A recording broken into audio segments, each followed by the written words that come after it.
A hall welcome to my channel. నేను మీ సుమ. ఇవాల్టి నా వీడియోలో ఇడ్లీ బ్యాటర్ ఎలా ఎలా చేయాలి అనేది షేర్ చేశాను. అలాగే మీరందరూ ఆరోగ్యంగా సంతోషంగా ఉండాలని మనస్ఫూర్తిగా కోరుకుంటూ ఇవాళ నా లాగ్ స్టార్ట్ చేసేద్దాను. ఇవాళ నా లాగ్లో మార్నింగ్ వచ్చేసి మినప్పప్పు అయితే నానబెట్టుకున్నాను. మినపప్పుతో పాటు రవ్వ కూడా నానబెట్టుకోవాలి. రెండింటిని ఒకేసారి నానబెట్టుకున్న తర్వాత మినపప్పుతో పాటే రవ్వ కూడా మిక్సీ పట్టుకోవాలి. కానీ చాలా వరకు ఓన్లీ మినపప్పు నానబెట్టుకుని తర్వాత రవ్వను కలుపుతారు కదా, అలా కాకుండా నేనైతే ఇలా ట్రై చేశాను. చాలా స్మూత్గా వచ్చాయి ఇడ్లీలు అయితే. ఒకసారి మీరు కూడా ట్రై చేయండి. మంచిగా వస్తే కామెంట్ బాక్స్లో కామెంట్ చేసి చెప్పండి. నాకైతే ఇలానే ఇష్టం. రవ్వ రవ్వగా ఉండాలి అనుకుంటే మాత్రం, ఇడ్లీ రవ్వ రవ్వగా ఉండాలనుకుంటే మాత్రం మినపప్పు పట్టుకున్న తర్వాత రవ్వను ఫైనల్గా కలుపుకోవాలి. లేదు మాకు స్మూత్గానే ఇష్టం అనుకుంటే మాత్రం మినపప్పుతో పాటే కలుపుకొని మిక్సీ పట్టుకోవాలి. మిక్సీ పట్టుకున్న అది చూడండి ఎంత స్మూత్గా వచ్చిందో ఇడ్లీ బ్యాటర్ అయితే.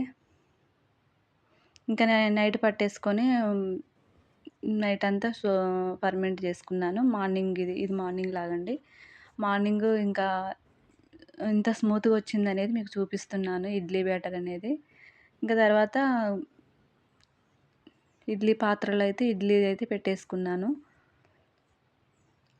మేము 4 మెంబర్స్ అండి. మాకు గ్రీష్మ, మన్విత్, మా వారు, నేను 4 మెంబర్స్కి 4 పెట్టేసుకున్నాను. తర్వాత ఇడ్లీకి అయితే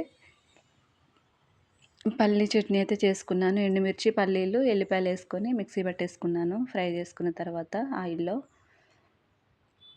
దానికైతే పోపు వేసుకున్నాను.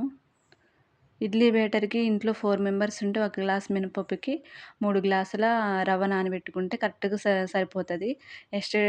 మళ్ళీ నెక్స్ట్ డేకి అయితే పిండి మిగిలినా కానీ అంత బాగుండదు. ఫ్రిడ్జ్లో పెట్టుకుంటే గట్టిగా వస్తాయి ఇడ్లీలు. అందుకే నేను కరెక్ట్గా సరిపోయేంత వరకు మాత్రమే పెట్టేసుకుంటాను. నిమ్మకాయలు ఎక్కువ ఉన్నప్పుడు నేను అవి రసం పిండుకొని డీప్ ఫ్రిడ్జ్లో పెట్టుకుంటానండి. ఆ రసంతోనే ఇప్పుడు నేను నిమ్మకాయ పులిహోర అయితే చేస్తున్నాను. నిమ్మకాయ పులిహోర మ్యాక్సిమం నేను ప్రీవియస్ వీడియోలో చూపించాను. ప్లస్ అందరికీ తెలుసు. ఇంకా అందుకే నేను అంత డీటెయిల్గా ఏం చూపించలేదు. కొంచెం వైట్ రైస్లో పసుపు, సాల్టు, నిమ్మకాయ రసం అండ్ ఆయిల్ అయితే వేసుకొని కలుపుకున్న తర్వాత రైస్ చల్లారి పెట్టుకున్న తర్వాత కలుపుకున్న తర్వాత పోపు వేసేసుకున్నాను. ఇంకా పిల్లలైతే ఇడ్లీ తిన్నారు. తర్వాత లంచ్ బాక్స్కి అయితే నేను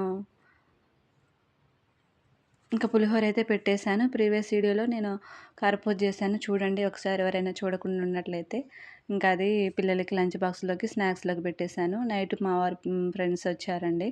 ఇంకా వాళ్ళకైతే డిన్నర్ ప్రిపేర్ చేశాను. ఇంతకుముందు వీడియోలో ఫిష్ కర్రీ చేశాను కదండి, అందుకే దీంట్లో చూపించలేదు. ఈ వీడియోలో fish curry, chapati, fish fry, rice అయితే చేశాను. అంతే అండి. ఇంకా ఈ వీడియో ఎండ్ చేస్తున్నాను ఇక్కడతో. బాయ్ అండి. నెక్స్ట్ వ్లాగ్లో కలుసుకుందాం.